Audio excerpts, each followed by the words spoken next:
अस्सलाम वालेकुम नाजरीन, मैं फौजिया खान मजलूम की आवाज रही मेर खान से। नाजरीन, थाना एयरपोर्ट हदूद में 4 कनाल जमीन का मामला शिद्दत अख्तियार कर गया। फुटेज और वीडियो में देखा जा सकता है कब्जा ग्रुप की तरफ से असले की भरपूर नुमाइश। डीपी रहीमेर खान से पुरजोर अपील है, हकदारों को हक दिया जाए, मुल्जिमान को कैफे करदार तक पहुँचाया जाए। मजीद खबरों के लिए हमारे साथ बने रहिए।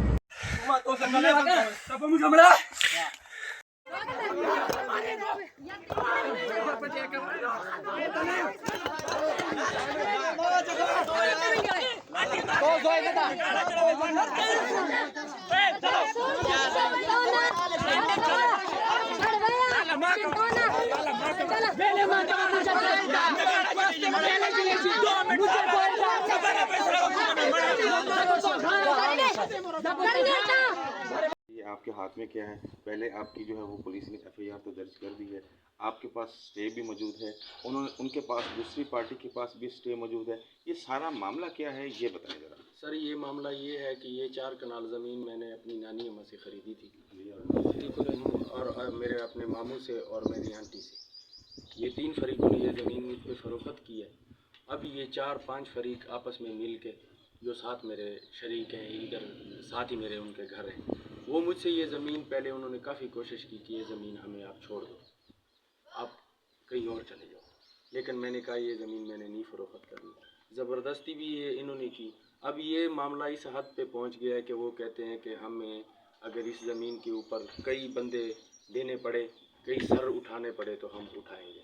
हम शरीफ बंदे हैं, मेहनत कश हैं, अपनी मजदूरी वगैरह करते हैं, और ये जो है इनका गैंगवार, ये गैंगवार है। ये एक फ़ोन अगर करें तो 150 मोटरसाइकिल और विद पिस्टल, विद खंजर, विद पंच वगैरह ये हमें दिखाते हैं। इनके तो नेटों पे इनके तो मूवियाँ बनी हुई हैं।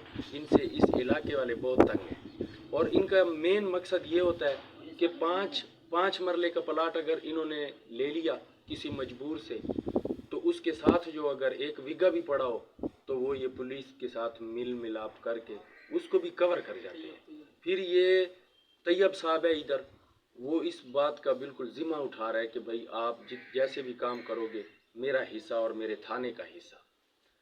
निसफ ये लेता है तैयब साहब और अपने थाने को देता है। निसफ जो है वो गैंगवार ताज वो फौजी गैंगवार है।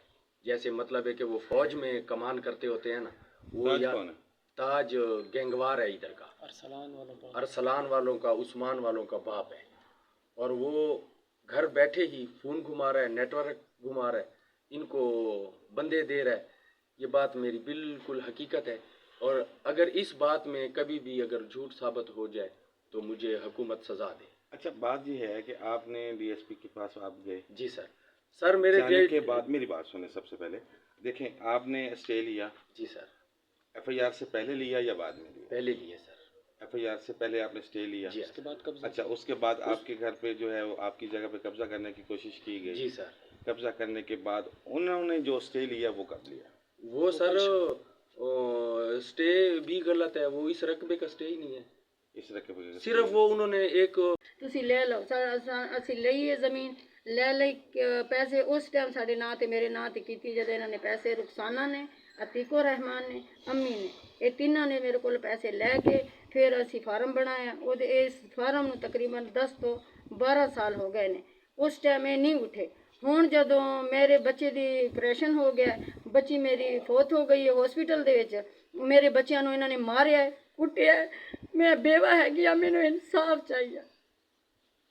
ਇਹਨਾਂ ਨਾਲ ਇਹ ਹੱਕ ਨਹੀਂ ਸੀ ਹੈਗਾ ਮੇਰੇ ਬੱਚਿਆਂ ਨਾਲ ਇੰਨਾ ਜ਼ੁਲਮ ਕਰਨਾ। ਮੈਂ ਉੱਥੋਂ ਰਕਸ਼ਾ ਕਰਾ ਕੇ 2000 ਦਾ ਇੱਥੇ ਲੈ ਕੇ ਆਈ ਹਾਂ। ਵੇਖਿਆ ਪਿਸਟਲ ਨਾਲ, ਖੰਜਰ ਨਾਲ ਬੱਚਿਆਂ ਨੂੰ ਇੰਨਾ ਕੁੱਟੀ ਪਏ ਸੀ, ਕੁੱਟ ਰਹੇ ਸੀ। ਮੈਂ ਕਿ ਫਿਰ ਮੈਂ ਖੁਦ ਲੱਗੀ ਹਾਂ ਬੱਚਿਆਂ ਨੂੰ ਨਾਲ ਲੈ ਕੇ, ਫਿਰ ਮੈਂ ਦੀਵਾਰਾਂ ਢਾਈਆਂ ਨੇ। ਮੈਂ ਕਿ ਜਗ੍ਹਾ ਮੇਰੀ ਹੈ, ਮੇਰਾ ਸਿਰ ਚਲਾ ਜਾਵੇ, ਮੈਂ ਬੱਚਿਆਂ ਨੂੰ ਨਹੀਂ ਹਾਂ ਪੁਲਿਸ ਕਹਿ ਰਹੀ ਸੀ ਤੁਸੀਂ ਕੰਮ ਕਰੋ ਯਾਰ, ਤੁਸੀਂ ਕੰਮ ਕਰੋ।